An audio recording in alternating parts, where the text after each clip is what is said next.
Hello అండి. Welcome to our channel series story time. ఈరోజు చెప్పుకోబోయే కథ 'దరికి రావా చెల్లి'.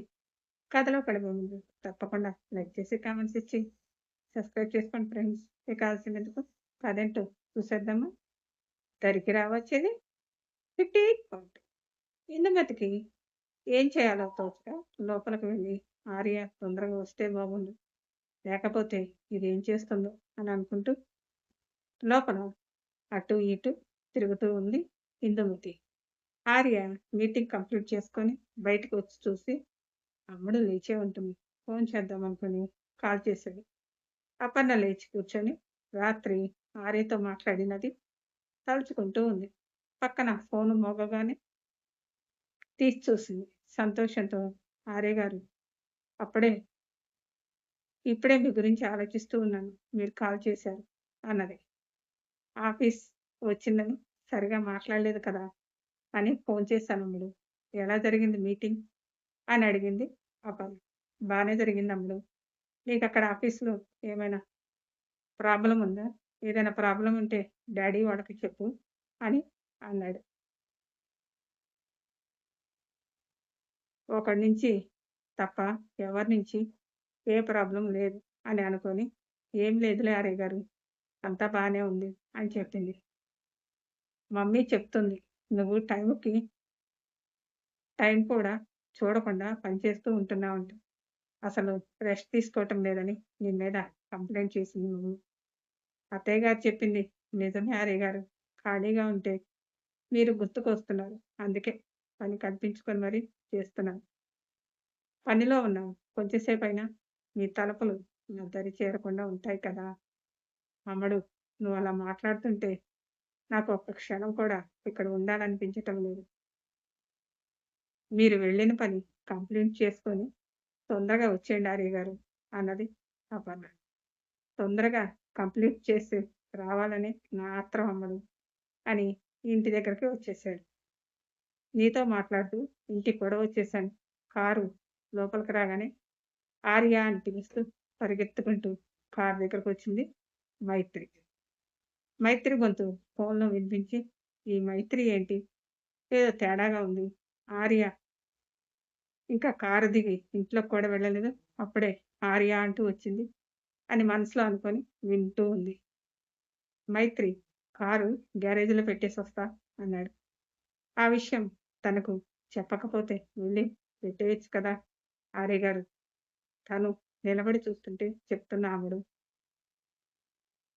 తనకు ఇంకా వేరే పని లేదా, ఎప్పుడు మీ వెనకే ఉంటుంది. అమ్మడు, తన విషయం నీకు తర్వాత చెప్తానన్నాను కదా అని కారు దిగి ఫోన్ మాట్లాడుతూ నెమ్మదిగా వస్తున్న ఆర్యను చూసింది. లేటుగా వచ్చింది కాక ఫోన్ మాట్లాడుతూ ఎలా నెమ్మదిగా వస్తున్నారో చూడు అని ఎదురుగా వెళ్ళి ఆర్య చేతిలో ఫోన్ లాక్కొని, ఎవరితో మాట్లాడుతున్నా ఆర్య అని సీరియస్గా అడిగింది. మైత్రి, ఫోన్ ఇలా ఇవ్వు, అమ్మ లైన్లో ఉంది అన్నాడు. నువ్వు లేటుగా వస్తేనే మీ మెసేజ్తో మాట్లాడుతూ ఉంటారు అని నాకు అనుమానం వచ్చింది ఆర్య. అయినా ఆఫీస్కి వెళ్ళేటప్పుడు మాట్లాడావు కదా, మళ్ళీ ఏముంటాయని ఫోన్ దగ్గర పెట్టుకొని మాట్లాడుతుంది. మైత్రి, ఫోన్ ఇవ్వు, నేను మాట్లాడి వస్తాను, వెళ్ళు లోపలికి అన్నాడు ఆర్య. లేదు, నేను వెళ్ళను, నువ్వు నా నువ్వు నాతో రా, నీతో నాకు చాలా మాట్లాడాలి. మీ మిస్సెస్తో తర్వాత మాట్లాడని. మిసెస్ ఆర్య, మీ హబ్బీతో నాకు చాలా పనుంది, మీరు తర్వాత మాట్లాడండి. అయినా ఇండియా వస్తారు కదా, అప్పుడు మాట్లాడండి. అప్పటిదాకా నేను మీ హబ్బీని జాగ్రత్తగా చూసుకుంటాను అని ఫోన్ పెట్టేసింది మైత్రి. మైత్రి, ఎందుకు ఇలా బిహేవ్ చేస్తున్నావు? నీ మాటలకు అమ్మడు ఎంత బాధపడి ఉంటుంది అని మైత్రి చేతిలో ఫోన్ లాక్కుపోయాడు. నేను ఇవ్వనగా అంటూ లోపలికి పరిగెత్తింది మైత్రి.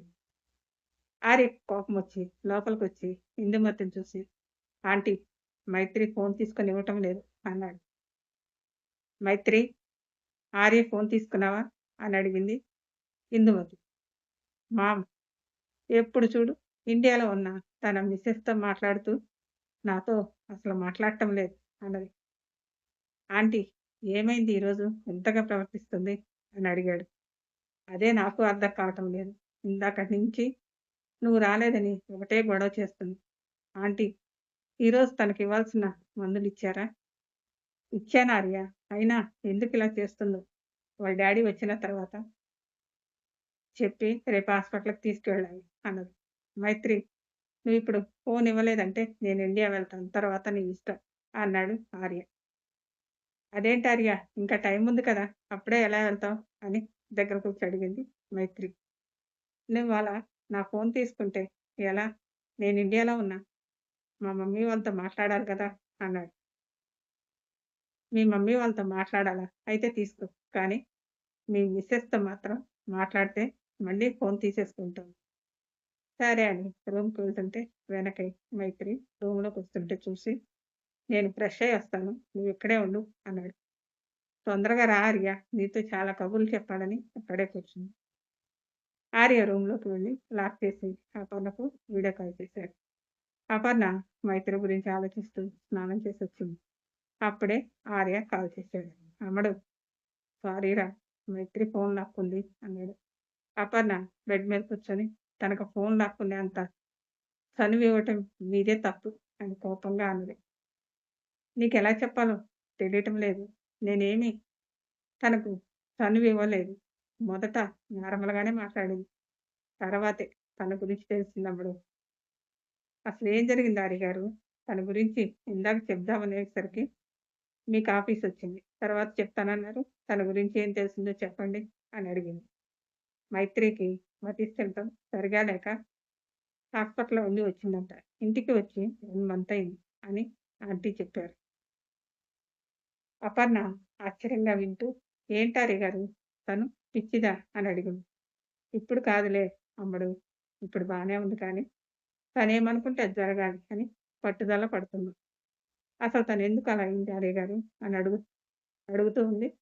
మైత్రి బయట డోర్ కొడుతూ, "ఆర్య" అంటూ పెద్ద పెద్దగా పిలుస్తూ ఉంది.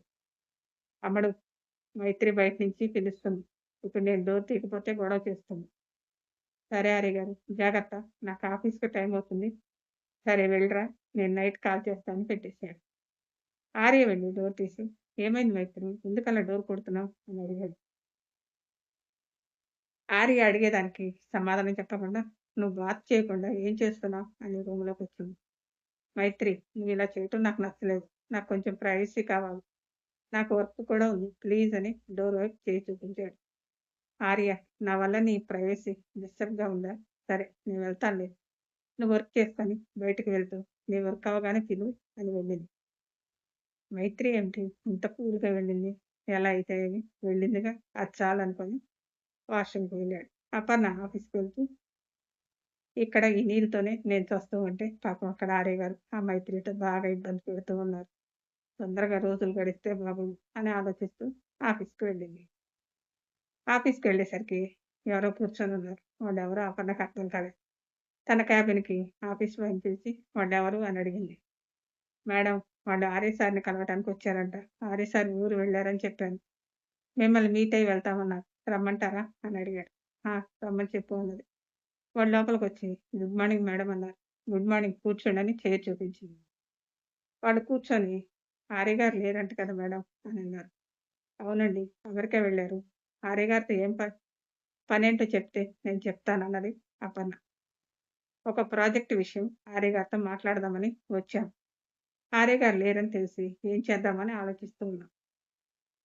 నాకు డీటెయిల్స్ అన్నీ చెప్పండి. నేను చూసి ఆర్య గారికి చెప్తాను. ఓకే అంటే చేస్తాను. ఏమంటారు? అసలు ఆర్య గారు వచ్చిన తర్వాత ఈ ప్రాజెక్ట్ స్టార్ట్ చేద్దామనుకున్నాం. కానీ టైం లేదు. ఈ మంత్ లాస్ట్‌కి అయిపోవాలన్నారు." "ఏంటండి 1 మంత్‌లో అవ్వాలా?" అని అన్నది అపర్ణ. "ఇలాంటి ప్రాజెక్ట్‌లు ఆర్య గారు బాగా డీల్ చేస్తారు. అందుకే మేము ఆర్య గారిని వెతుక్కుంటూ వచ్చాం." "సరే అండి. మీరు నాకు అన్ని వివరంగా చెప్పండి. చూస్తానన్నది." వాళ్ళ అపర్ణకు అన్ని వివరంగా చెప్పి, "ఆర్య గారికి మెయిల్ చేస్తాం. ఆర్య సార్ ఓకే అంటే కాల్ చేసి చెప్పండి" అని చెప్పి వెళ్ళారు. అపర్ణ ఆర్యకి కాల్ చేసింది. మైత్రి అలా సైలెంట్‌గా వెళ్ళేసరికి ఆర్య తన గురించి ఆలోచించటం మానేసి ఫ్రెష్ అయ్యొచ్చి వర్క్ చేద్దామని ల్యాప్‌ని ఓపెన్ చేశాడు. కానీ తను సైలెంట్‌గా వెళ్లి ఏం చేస్తుందో ఆర్య ఊహించలేదు. Story continue. మళ్ళీ నెక్స్ట్ ఎపిసోడ్‌లో కలుసుకుందాం. Thank you.